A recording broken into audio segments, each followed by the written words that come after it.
Mi suegro me dijo una vez que la valía de un hombre se mide exclusivamente por el peso de su cartera. Lo soltó así, sin anestesia, en plena cena de Nochebuena y ante toda la parentela. Todos se rieron con esa carcajada ensayada de los que deben dinero o favores, como si fuera la ocurrencia más brillante que hubieran oído en su vida.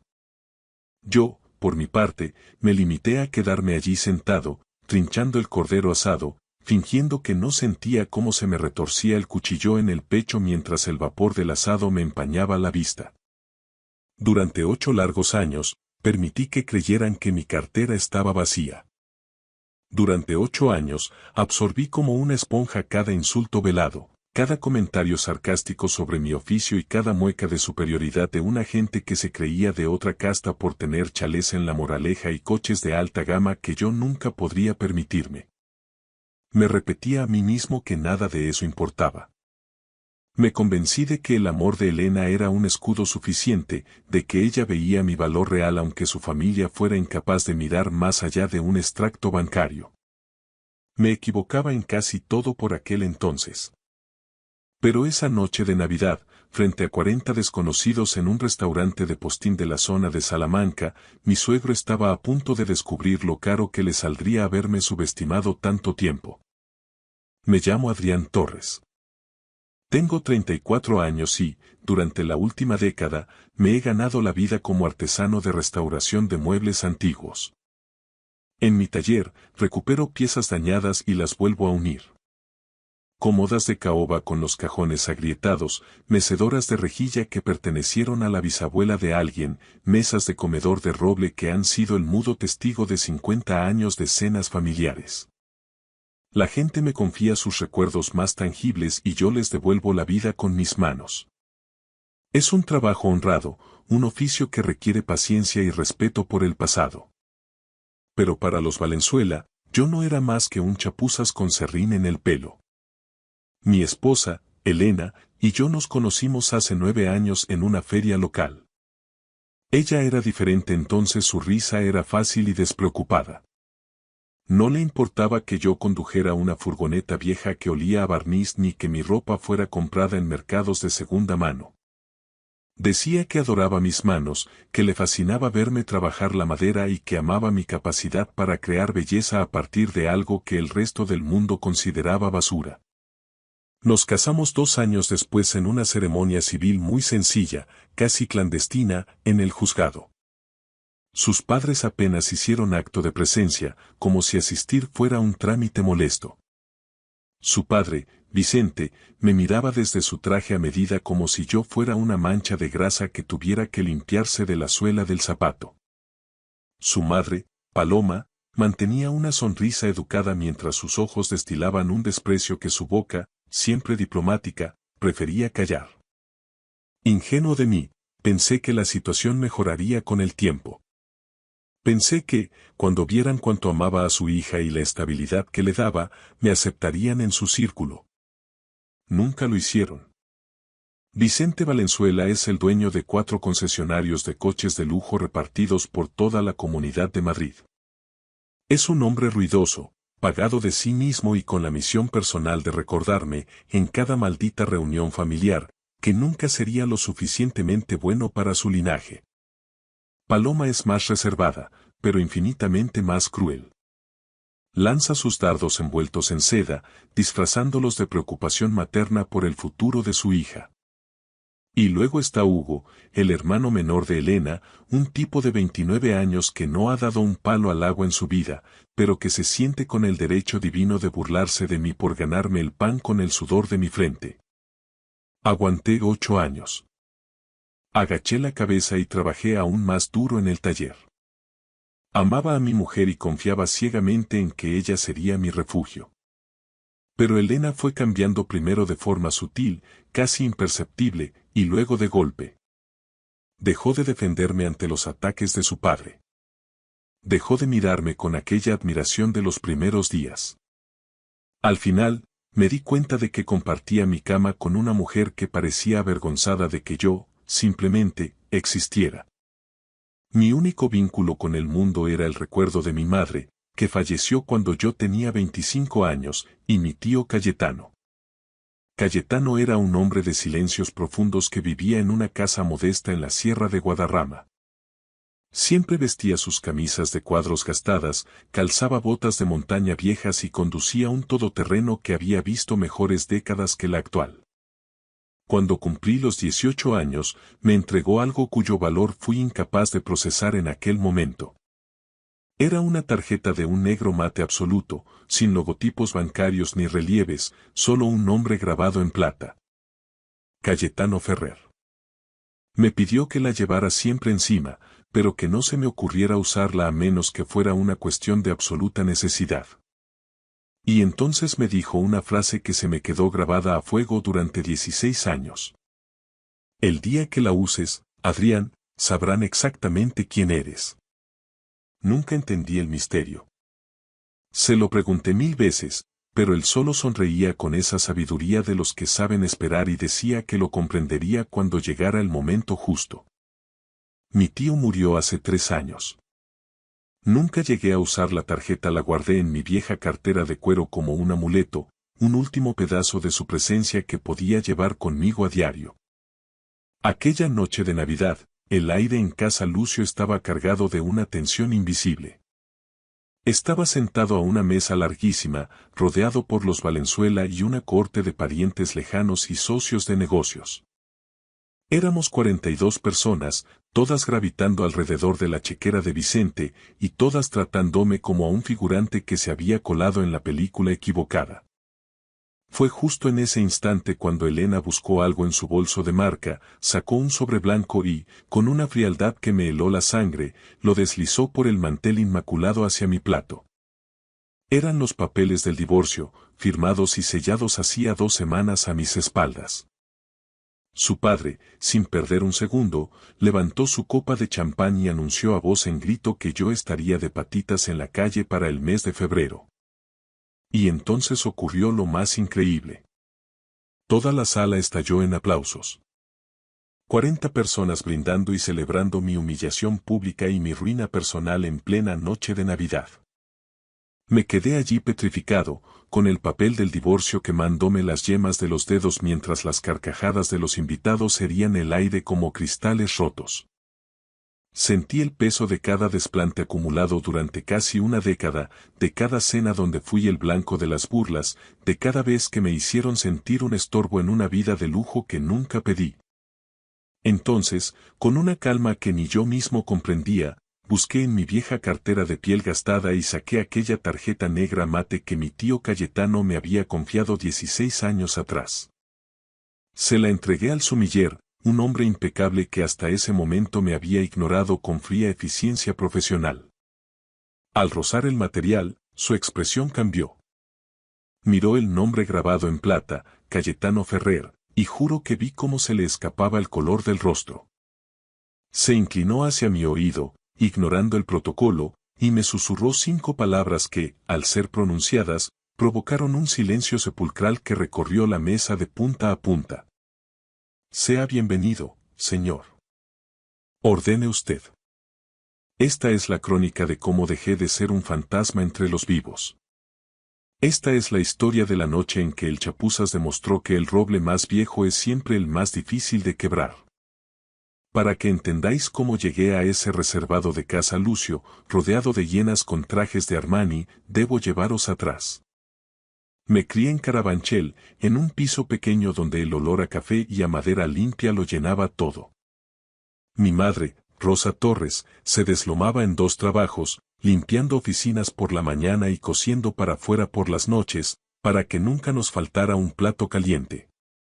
Ella me grabó a fuego que la integridad de un hombre no se guarda en el banco, sino en la palabra dada y en el callo de las manos. Cuando falleció, yo apenas tenía 25 años, y el mundo se me volvió un lugar oscuro y hostil.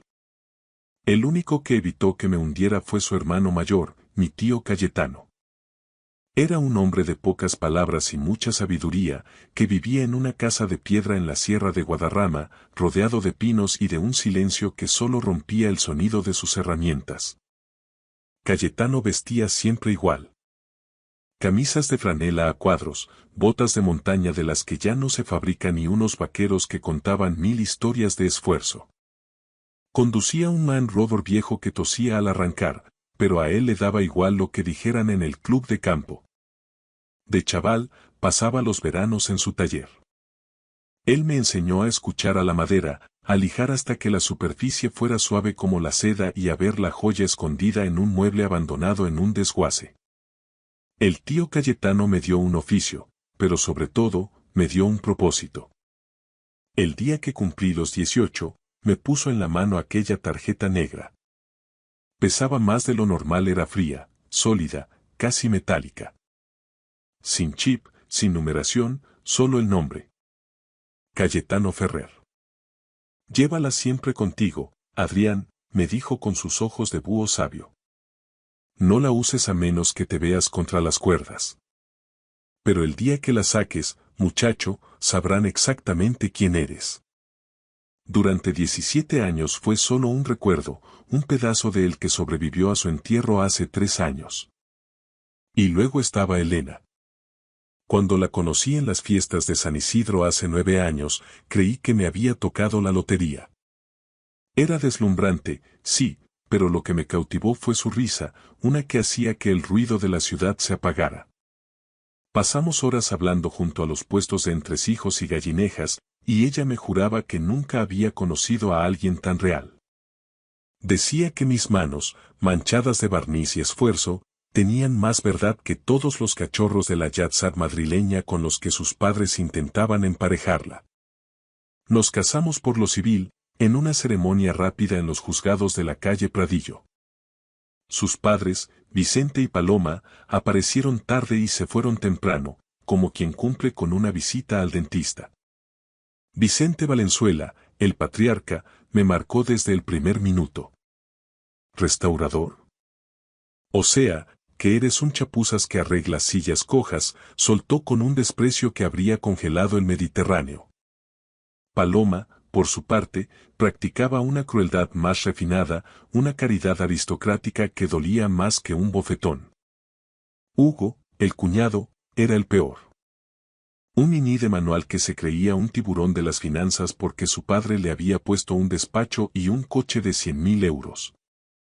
Con los años, el goteo constante de veneno hizo mella. Elena, mi Elena, empezó a cambiar. Los apretones de manos bajo el mantel desaparecieron. Las miradas de complicidad se transformaron en suspiros de fastidio cuando yo no sabía de qué marca era el reloj de tal o cual primo. Empezó a mirarme con los ojos de su padre. Como a un proyecto fallido, como a un error de juventud que ya no resultaba pintoresco. La noche antes de Nochebuena, la oí por el pasillo hablando con Paloma. Lo sé, mamá. Tenías razón desde el principio. No se puede sacar el brillo a lo que es madera corriente. Esas palabras me hundieron más que cualquier insulto de Vicente. Así llegamos a Casa Lucio, un templo de la opulencia en plena Milla de Oro de Madrid. El sitio es de esos donde el aire huele a perfume caro y el suelo de mármol brilla tanto que te da vergüenza pisarlo. Vicente presidía la mesa de 42 invitados con la arrogancia de un César, luciendo un traje a medida que costaba lo que mi taller en 6 meses. Elena estaba a su lado, vestida de rojo pasión, con unos pendientes que gritaban dinero viejo. La cena fue un desfile de vanidades. Que si el viaje a Courchevel, que si la nueva inversión en cripto, que si el último Porsche de Hugo. Yo era la piedra en el zapato de la familia, el invitado de piedra al que Vicente decidió humillar públicamente tras el segundo plato. Adrián, hombre, tronó Vicente para que lo oyeran hasta en la cocina. ¿Cómo va la carpintería? ¿Has barnizado algo importante o sigues viviendo de las propinas de las abuelas? Las risas estallaron como una descarga de artillería. Hugo se sumó al festín. Déjalo, papá. Está constantemente tieso. Es su estado natural. Elena ni siquiera parpadeó. Con una frialdad que me desgarró el alma, sacó un sobre de su bolso de marca y lo deslizó sobre el mantel inmaculado. Ábrelo, dijo, sin un ápice de emoción en la voz. Eran los papeles del divorcio. Firmados, sellados y listos para ejecutar. ¿En Navidad, Elena? ¿Delante de todos? Pregunté con un hilo de voz. Mi padre tenía razón, Adrián. Eres un hombre pequeño. Nunca vas a ser nada más que serrín y sueños rotos. Y fue en ese preciso instante cuando el dolor se transformó en algo gélido y puro. Fue entonces cuando recordé la tarjeta negra y el legado de mi tío Cayetano. Si querían ver quién era yo realmente, estaban a punto de recibir la lección de sus vidas. Las palabras de mi suegro me golpearon con la fuerza de un puñetazo seco en el esternón. Me quedé sin aire, con los pulmones bloqueados por una mezcla de incredulidad y una náusea creciente. Vicente, ajeno a mi asfixia, dio un palmetazo violento sobre la mesa, haciendo vibrar la cristalería fina, y sonrió con la satisfacción obscena de un general que acaba de aniquilar al enemigo. Por fin mi hija ha entrado en razón, sentenció, levantando su copa de Ribera del Duero con un gesto triunfal. Adrián, te doy de margen hasta febrero para que recojas tus bártulos y desalojes el chalet. Después de eso, te quiero en la calle, que es donde siempre debiste estar. Sin techo para febrero. Tiene hasta ritmo, ¿verdad? Se puso en pie y se dirigió a los comensales con una teatralidad repugnante. Señoras y señores. Un brindis por la libertad de Elena. Por el fin de este lastre. Las copas de cristal de Bohemia se alzaron al unísono por toda la mesa. 42 personas, entre parientes y parásitos, vitorearon y aplaudieron con entusiasmo. El estruendo llenó el reservado de Casa Lucio, rebotando en las paredes enteladas y ahogando cualquier rastro de decencia. Me quedé allí, congelado como una estatua de sal, viendo cómo mi matrimonio de casi una década se disolvía entre vítores y risas de desconocidos. Mi mujer evitaba mi mirada, concentrada en su copa. Mi suegro se carcajeaba con la boca llena de soberbia. Y en ese preciso instante, algo en mi interior, algo que había estado doblado y humillado durante 8 años, se rompió para siempre, dejando paso a una claridad gélida.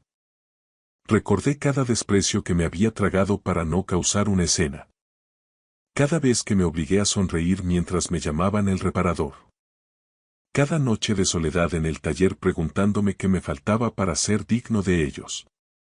Y entonces, la voz de mi tío Cayetano resonó en mi memoria. Cuando la uses, sabrán exactamente quién eres. Por primera vez en mi vida adulta, decidí que ya no sería más el hombre invisible. El estrépito de los aplausos fue remitiendo, pero el pitido agudo en mis oídos persistía.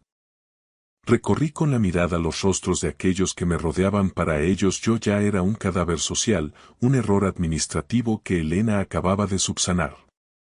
Ya estaban pasando a lo siguiente, rellenando sus copas de champán y retomando chismes sobre sus próximas vacaciones en Baqueira Beret. Elena le susurraba algo al oído a su madre, probablemente planeando qué reformas haría en su antigua habitación del chalet de los padres. Hugo se partía de risa con un primo mirando algo en el iPhone. Vicente, el gran anfitrión, aceptaba palmadas en la espalda como si hubiera cerrado la venta de un siglo. Doblé los papeles del divorcio con una parsimonia casi ritual y me los guardé en el bolsillo interior de la americana. Mis manos, para mi sorpresa, estaban firmes, duras como el roble que solía trabajar. El temblor había desaparecido, sustituido por una serenidad absoluta, una calma de alta mar antes de la tormenta. No sentía rabia, ni siquiera tristeza. Solo una gélida determinación. Había terminado. Un camarero joven, de modales impecables y mirada neutral, se acercó a nuestra zona para retirar el servicio. Levanté ligeramente la mano para detenerlo. Perdone, un momento, dije con voz clara. El joven se volvió hacia mí, manteniendo la distancia de seguridad profesional. Dígame, caballero. ¿Desea algo más? Quisiera pedir la cuenta, respondí con naturalidad. De toda la mesa. Me hago cargo de la cena completa, de todas las facturas y de las botellas que se han descorchado. El camarero parpadeó, perdiendo por un segundo su máscara de eficiencia. Señor. Perdone, pero es un grupo de 42 comensales. La cuenta es extremadamente sustanciosa. Estamos hablando de varios miles de euros, sin contar el servicio de sumillería. Asentí, sin mover un músculo. Lo he entendido perfectamente. Tráigame la cuenta. La voz de Vicente restalló sobre el murmullo general, cortando la conversación como un hacha. ¿Pero qué tontería es esta, Adrián? ¿Qué pretendes ahora? No le dediqué ni un segundo de mi atención. Mantuve el contacto visual con el camarero. Vicente soltó una de esas risotadas ruidosas que tanto le gustaban. ¿Lo habéis oído? El artesano quiere invitar. El hombre que se pasa el día pegando patas de sillas quiere pagar una cena que cuesta más de lo que factura en un trimestre. Es de locos. La mesa volvió a ondularse con risas burlonas. Hugo, entre sorbos de whisky, añadió su dardo. Igual quiere quedarse a fregar los platos por la noche para pagar la deuda. Un plato por cada insulto, Adrián. Paloma suspiró con una condescendencia que pretendía ser caritativa. Por favor, Adrián, no te pongas en evidencia. No hace falta que lleves este patetismo hasta el final. Sabemos que no puedes permitirte ni el café. Elena finalmente me miró. Su rostro era una máscara de irritación y vergüenza ajena. Adrián, basta ya. Esto es humillante. Solo lo estás haciendo más difícil de lo que ya es. Vete a casa y deja de hacer el ridículo. Sin decir una palabra, busqué mi cartera en el bolsillo trasero. Era de cuero viejo, con los bordes desgastados por el uso diario en el taller. La abrí y extraje la tarjeta negra mate, que descansaba allí, imperturbable, tras mi carné de conducir. La sostuve un segundo, su peso se sentía real, definitivo. Era la respuesta a 16 años de interrogantes. Se la entregué al camarero con un gesto sobrio. Use esto, por favor. El empleado tomó la tarjeta con la rapidez propia de su oficio. La miró de soslayo, como quien ha visto pasar miles de tarjetas platino o black esa misma noche. Pero entonces se detuvo en seco. Sus ojos se abrieron desmesuradamente y el color abandonó sus mejillas de forma alarmante. Miró la tarjeta, luego me miró a mí, y volvió a bajar la vista al trozo de metal negro. Intentó articular palabra, pero solo emitió un sonido seco. ¿Algún inconveniente? Pregunté con calma. El camarero tragó saliva, visiblemente nervioso. Caballero. Por favor, le ruego que me disculpe un instante. Debo avisar al gerente de sala. Se dio la vuelta y se alejó casi al trote, desapareciendo tras la imponente puerta de madera noble que conducía a las oficinas de dirección. Vicente resopló con desdén. Ya está. Tarjeta denegada por falta de fondos o, peor aún, robada. ¿A quién pretendes engañar, Adrián? ¿Crees que aquí aceptan tarjetas de fidelidad del supermercado? No respondí. Entrelacé las manos sobre el mantel y esperé. Pasaron 2 minutos que se sintieron como horas. El murmullo en la mesa continuaba, pero noté que el silencio se iba contagiando desde mi posición hacia los extremos. La gente empezaba a intuir que algo no encajaba. Entonces, la puerta se abrió de nuevo. El camarero regresó, pero esta vez caminaba con una urgencia reverencial. Tras él, apareció un hombre de unos 60 años, con un traje gris marengo de corte impecable. Su porte destilaba autoridad, era el Sr. Durán, el director general del establecimiento. Caminó con paso firme directamente hacia donde yo estaba sentado, ignorando a Vicente y al resto de los invitados.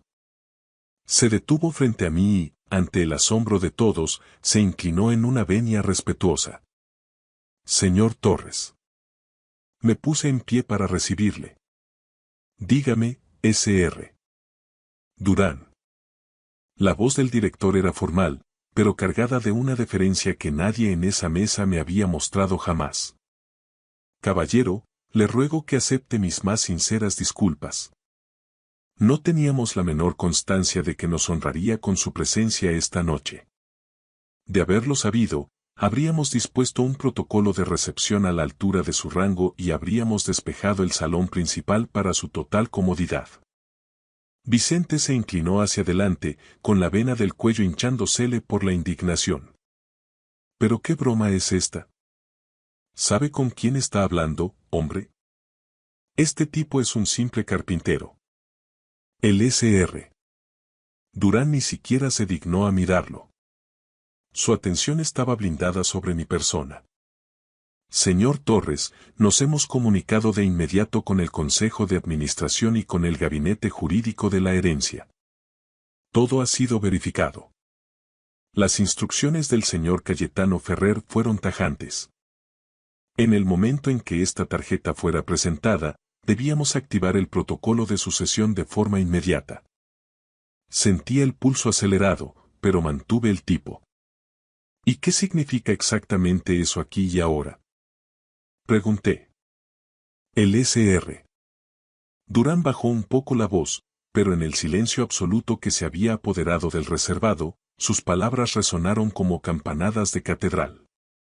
Significa, señor, que su tío no solo era el fundador de esta firma, sino el propietario único de la sociedad matriz. Tras su traspaso hace 3 años, la titularidad completa de la cadena, incluyendo este inmueble y todo lo que contiene, pasó legalmente a su nombre. Hizo una pausa y me miró con una solemnidad absoluta. Señor Torres, para que quede claro ante los presentes. Usted es el dueño absoluto de este restaurante y de todos los activos del Grupo Ferrer. El silencio que sobrevino a las palabras del Sr. Durán no se parecía a nada que yo hubiera experimentado jamás. No era una simple pausa, era una ausencia total de sonido, un vacío absoluto, como si el tiempo mismo se hubiera congelado en aquel reservado de la calle Jorge Juan. Vi cómo la onda de choque se propagaba por la mesa, deformando las facciones de los invitados. La copa de champán de Vicente quedó suspendida a escasos centímetros de sus labios, mientras su mandíbula caía, desencajada, en una máscara de incredulidad absoluta. Paloma, siempre tan compuesta, perdió su barniz de aristocracia, sus ojos saltaban espasmódicos entre el director del restaurante y mi rostro, esperando que alguien gritara que todo era una broma de mal gusto. A Hugo se le resbaló el iPhone de las manos, impactando contra el mármol con un eco seco que nadie se atrevió a comentar. Y luego estaba Elena. Mi mujer. La mujer que, 10 minutos antes, me había deslizado los papeles del divorcio con el desprecio que se le dedica a un objeto inservible. Me miraba como si fuera un aparecido, como si nunca me hubiera visto en los 9 años que llevábamos juntos. El Sr. Durán continuó con su letanía legal, ajeno al terremoto que sus palabras estaban provocando en la jerarquía de los Valenzuela. Señor Torres, su tío, don Cayetano Ferrer, fundó Sociedad de Hostelería de Madrid hace más de 40 años. Partiendo de una modesta casa de comidas en la sierra, levantó uno de los imperios gastronómicos más sólidos del país. Casa Lucio es nuestro buque insignia, pero el holding incluye 37 establecimientos de primer nivel y una participación mayoritaria en una cadena de hoteles boutique. Don Cayetano se retiró de la escena pública hace décadas, prefería el anonimato de su taller y sus montañas, pero mantuvo el control total de las acciones hasta su último aliento. Me costó encontrar el aire para articular una respuesta. Él nunca mencionó nada de esto. Ni una palabra. El Sr. Durán asintió con una mezcla de respeto y melancolía. Fue una decisión premeditada, señor. Dejó instrucciones notariales clarísimas. Quería que usted forjara su propio carácter, lejos de la sombra paralizante del dinero, hasta que estuviera listo. La tarjeta negra era el disparador. Dijo que el día que usted se viera obligado a usarla, significaría que el mundo le había puesto a prueba y que usted estaba preparado para reclamar su lugar. Vicente golpeó la mesa con la palma de la mano, haciendo saltar los cubiertos de plata. Su rostro había pasado del rojo púrpura a un blanco ceniza. Esto es un montaje. Una farsa ridícula. Bramó con la voz quebrada. Adrián es un muerto de hambre. Se pasa el día lijando madera en un taller de mala muerte. Es imposible que este tipo sea dueño de nada que no sea serrín. El Sr. Durán se volvió hacia él con una cortesía tan afilada como un bisturí. Caballero, le aseguro que nuestro gabinete jurídico ha validado la identidad de don Adrián y sus derechos sucesorios. Cada escritura, cada activo y cada cuenta han sido verificados. Don Adrián Torres es el propietario único de la sociedad matriz del Grupo Ferrer. Hizo una pausa deliberada para que el peso de sus siguientes palabras aplastara cualquier réplica. Su patrimonio neto actual, tras la última auditoría de este trimestre, supera con creces los 75 millones de euros. La cifra cayó sobre el mantel blanco como una losa de granito. 75 millones. Vi cómo la fisonomía de la sala se transformaba en tiempo real. Los parientes que me habían ignorado al entrar ahora me observaban con una fijeza depredadora. Los primos que se habían reído de los chistes de Hugo sobre mi oficio palidecieron, hundiendo la barbilla en el pecho. Los tíos que llevaban 8 años murmurando sobre mi falta de ambición se quedaron mudos, petrificados por la revelación. Paloma se llevó una mano enjollada al esternón, buscando aire, mientras Hugo apuraba su whisky de un trago, incapaz de procesar que el hombre al que llamaba el reparador acababa de convertirse en alguien infinitamente más poderoso que su propio padre. La voz de Elena rompió el vacío, quebradiza y casi inaudible. Adrián. ¿Por qué no me dijiste la verdad? Todos estos años viviendo como. ¿Por qué te callaste? La miré. La miré de verdad, despojándola de todos los recuerdos felices que alguna vez guardé. Vi a la mujer que me había entregado el divorcio en Nochebuena sin que le temblara el pulso. Vi a la mujer que permitió que su familia me pisoteara durante casi una década mientras ella miraba hacia otro lado. Yo tampoco lo sabía, Elena, respondí con una voz que no reconocí como mía por su frialdad. Pero mírame a los ojos y dime. ¿Habría cambiado algo? Me has dado esos papeles porque creías que no tenía nada que ofrecerte. Tu familia me ha tratado como el barro de sus zapatos durante 8 años. Ninguno de vosotros se molestó nunca en ver al hombre. Solo veíais el saldo de mi cuenta. Intentó balbucear una respuesta, pero las palabras se le murieron en la garganta. Me puse en pie, ajustándome la americana. Te amaba, Elena. Te habría dado lo poco que tenía, que era real y era mío. Habría pasado el resto de mis días trabajando con mis manos para que no te faltara nada. Pero elegiste marcharte en el preciso instante en que pensaste que el negocio de las sillas ya no era suficiente para tu estatus. Eso es todo lo que necesito saber sobre lo que valía nuestro matrimonio para ti. Me giré hacia Vicente. El sudor le perlaba la frente y su arrogancia se había evaporado, dejando ver al hombre pequeño y asustado que siempre fue. Me dijiste que estaría de patitas en la calle para febrero, ¿recuerdas? Dije con una sonrisa gélida. Curioso giro del destino, Vicente. Según el informe que el Sr. Durán me ha facilitado, Inmobiliaria Castellana es el propietario del edificio de la calle Doctor Esquerdo donde tienes la sede central de tus concesionarios. En términos prácticos, eso me convierte en tu casero. La mandíbula de Vicente se tensó tanto que creí que se le romperían los dientes. No pudo articular palabra. Así que, hagamos las cosas bien, continué. Te quiero fuera de ese edificio para el 1 de febrero. Considéralo un detalle de despedida de parte de ese chapuzas que, según tú, no era nadie. Cogí mi abrigo del respaldo y me lo puse con calma. Sr. Durán, por favor, cargue la cuenta de esta cena a mi oficina personal. La velada corre de mi cuenta. Que sea mi último regalo para los Valenzuela. Un recordatorio del valor de aquello que decidieron despreciar. Me di la vuelta y caminé hacia la salida del reservado. A mis espaldas, oí a Elena pronunciar mi nombre con un hilo de voz. Oí el arrastrar de su silla al levantarse, intentando seguirme, pero no me detuve. Al llegar a la puerta, me giré una última vez. 42 rostros me observaban, paralizados por el impacto. Mi tío me enseñó que la madera noble se reconoce por cómo aguanta la presión, dije. Y que la valía de una persona se mide por cómo trata a los demás cuando cree que no tiene nada que ganar. Esta noche os he observado a todos, y ahora sé exactamente lo que valéis. Absolutamente nada. Salía la fría noche madrileña. El aire de la sierra bajaba cortante por la calle Serrano, limpio y puro. Por primera vez en 8 años, mis pulmones se expandieron sin dolor. No miré atrás. Sabía que, en algún lugar, mi tío Cayetano estaba sonriendo. Los días que siguieron a aquella Nochebuena en la calle Jorge Juan fueron los más silenciosos y lúcidos de mi vida.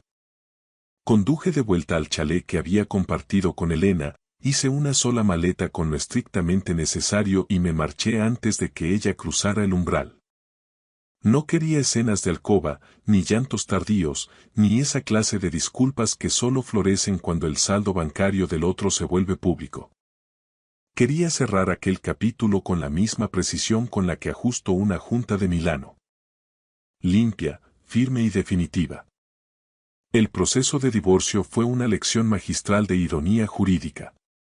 Al principio, los abogados de Elena, los mismos que su padre había contratado para blindar a la familia, intentaron impugnar el acuerdo. Argumentaron que ella desconocía mi situación patrimonial real y que, por tanto, tenía derecho a una liquidación de gananciales. Sin embargo, las capitulaciones matrimoniales que Vicente Valenzuela me obligó a firmar antes de la boda con una sonrisa de tiburón, diseñadas específicamente para que yo no pudiera tocar un solo euro de su linaje, se volvieron contra ellos como un boomerang. El régimen de separación de bienes era absoluto. Elena había renunciado por contrato a cualquier derecho sobre activos adquiridos fuera del matrimonio o por herencia. Se quedó exactamente con lo que ella misma había planeado para mí. Con nada. Me enteré por la prensa económica local de que los concesionarios de Vicente empezaron a hacer aguas apenas 3 meses después. Simplemente, no renové el contrato de arrendamiento de su sede central. No lo hice por una sed de venganza ciega, sencillamente, no tenía ninguna obligación moral ni comercial de mantener un trato con un hombre que había dedicado 8 años a intentar demoler mi autoestima. Tuvo que trasladar su flota a una nave industrial en un polígono a las afueras de Leganés, y en menos de un año, 2 de sus 4 centros echaron el cierre definitivo. El hombre que se burlaba de mí por pegar patas de sillas ahora veía como el motor de su vida se gripaba sin remedio. Paloma me envió una carta perfumada 6 meses después. 3 páginas de una caligrafía exquisita llenas de justificaciones, diciendo que ella siempre había intuido mi gran potencial y proponiendo un café en el Hotel Riz para limar asperezas. Decía que el comportamiento de Vicente no la representaba. Leí la carta mientras desayunaba en el taller, la doblé con cuidado y la eché a la chimenea donde quemo los restos de serrín. Hay puentes que es mejor dejar que se conviertan en ceniza. Hugo también intentó su jugada. Me contactó por Instagram, de repente muy cercano, muy colega. Decía que tenía una idea de negocio revolucionaria sobre movilidad eléctrica y que pensaba que yo era el socio ideal para financiar el proyecto. Bloqueé su perfil sin responder. Llevaba 8 años viendo cómo vivía del aire y del esfuerzo ajeno. No iba a ser yo quien pusiera la red para sus saltos al vacío. Elena me llamó solo una vez. Fue un martes de lluvia, casi a medianoche. Su voz ya no era la de la mujer de hielo que deslizó el sobre en el restaurante, sonaba rota, pequeña, vulnerable. Me confesó que había cometido un error imperdonable, que se había dejado cegar por el ruido de su familia y que ahora se daba cuenta de que yo era lo único real que había tenido en su vida. Me preguntó si quedaba algún rescoldo, alguna posibilidad de volver a empezar, lejos de todo el dinero y las expectativas. La escuché en silencio hasta que terminó. Luego, le dije la verdad con la calma de quien ya no espera nada. Lo tenías todo, Elena. Tenías a un hombre que te amaba de forma incondicional, alguien que habría dado la vida por ti cuando no tenías nada que ofrecerme a cambio. Eso era el tesoro más grande, pero para verlo necesitabas unos ojos que no fueran los de tu padre. No puedo olvidar la mirada que me dedicaste en aquella cena cuando pensabas que yo era invisible. Esa mirada es quien eres tú ahora. Colgué el teléfono y borré su número para siempre. Asumí la dirección de Sociedad de Hostelería de Madrid, pero no desde un ático de cristal en la Castellana. Me dediqué a recorrer cada cocina, cada recepción y cada muelle de carga. Me aprendí los nombres de los camareros, de las gobernantas de los hoteles y de los pinches de cocina. Empecé a gestionar la empresa con la misma filosofía que mi taller. Cuidando los detalles, valorando la estructura y, sobre todo, respetando la materia prima humana. Me convertí en el líder del que mi tío Cayetano se habría sentido orgulloso. Aún así, sigo restaurando muebles los fines de semana. Conservé mi viejo taller de la sierra, el olor a barniz y el tacto de la madera virgen me mantienen con los pies en la tierra. Me recuerdan quién era yo cuando nadie miraba y quién quiero seguir siendo ahora que todos me observan. Hace un mes, mientras restauraba un viejo escritorio de roble que perteneció a mi tío, encontré un compartimento secreto en el doble fondo de un cajón. Dentro había un sobre amarillento con una carta escrita a mano por él, años antes de su partida. Adrián, si estás leyendo esto, es que finalmente has tenido que mostrar tus cartas. Nunca te hablé de la herencia porque quería que te forjaras como un hombre de verdad, sin el veneno de la riqueza fácil. Cualquiera puede ser un caballero cuando tiene los bolsillos llenos. La verdadera prueba de fuego es cómo tratas al prójimo cuando el mundo cree que no eres nadie. Tú has pasado esa prueba cada día en tu taller, con tu humildad y tu integridad inquebrantable. Por eso te lo confié todo a ti. No porque lo necesitaras, sino porque te lo habías ganado. Úsalo con sabiduría. Sigue siendo ese hombre que no necesita etiquetas para saber lo que vale. Y recuerda. La gente que te quiere cuando no tienes nada es la única que merece estar a tu lado cuando lo tienes todo. Te quiero, hijo. Tu tío, Cayetano. Me quedé allí sentado, dejando que sus palabras se asentaran en mi alma. Pasé 8 años permitiendo que gente mediocre me convenciera de que mi valor dependía de mi cuenta corriente. Me lo creí porque pensaba que la dignidad se medía en metros cuadrados y marcas de relojes. Pero mi tío Cayetano entendía la gran verdad de la vida. La valía reside en el carácter, en dar la cara y en tratar a los demás con respeto incluso cuando no hay testigos. Aquella Nochebuena en Madrid no cambió mi vida por hacerme millonario. La cambió porque me hizo libre. Me hizo comprender que aquellos que se burlaban de mí eran los verdaderamente pobres. Tenían oro, pero no tenían honor, tenían estatus, pero no tenían amor. Si estás ahí fuera sintiéndote pequeño, sintiendo que el mundo te ignora porque no brillas con luz prestada, escúchame bien. Tu valor no lo define quien te subestima. Mantente firme. Sigue trabajando con la verdad por delante. Tu momento llegará, y cuando lo haga, asegúrate de seguir siendo la persona que se merecía ganar. Gracias por escuchar la historia hasta el final. Dale like y deja un comentario. Suscríbete al canal y activa la campana para no perderte la próxima historia. Les deseo todo lo mejor.